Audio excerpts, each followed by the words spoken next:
Good evening friends, কেমন আছো সবাই? আশা করি সবাই ভালো আছো। তো আজ আমি চলে গিয়েছিলাম জয়নগর নতুনহাটের ঠাকুরচর গ্রামের নিউ যুবক সংঘ ক্লাবের একটি মিনি ফুটবল টুর্নামেন্টে। তো ধন্যবাদ জানাই ক্লাব কর্তৃপক্ষ সকল মেম্বারসদের আমাদেরকে ইনভাইট করার জন্য। তো এখানে এসে সত্যি আমরা খুব খুশি, কেননা আজকাল গ্রাম বাংলাও পিছিয়ে নেই। আমরা এখন গ্রাম বাংলায় যেসব পরিষেবাগুলো দেখি, যে এরকম মাঠ, আলোকসজ্জা, স্টেজ, ডিসপ্লে, আমরা যেসবগুলো এখন গ্রাম বাংলায় খুঁজে পাই, সেগুলো আমরা আগে পেতাম না। এগুলো দেখতে হলে হয় আমাদেরকে বড় বড় কোনো কলকাতার কোনো মাঠে বা টিভিতে আমাদেরকে দেখতে হতো, কিন্তু সেগুলো আজকাল আমরা গ্রাম বাংলার মধ্যে খুঁজে পাচ্ছি। গ্রামও আস্তে আস্তে উন্নত হচ্ছে, গ্রো করছে। আমরা এটাই চাই যে গ্রাম বাংলা আস্তে আস্তে আপডেট হোক।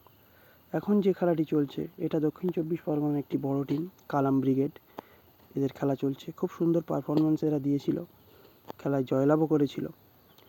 তো এরকম কোনো খেলায়, ইভেন্ট, যে কোনো শোতে যদি গ্রাউন্ড সংস্কারের প্রয়োজন হয়, তো আমার সাথে কন্ট্যাক্ট করতে পারো। আমার নাম্বার ভিডিওতে দেওয়াই আছে।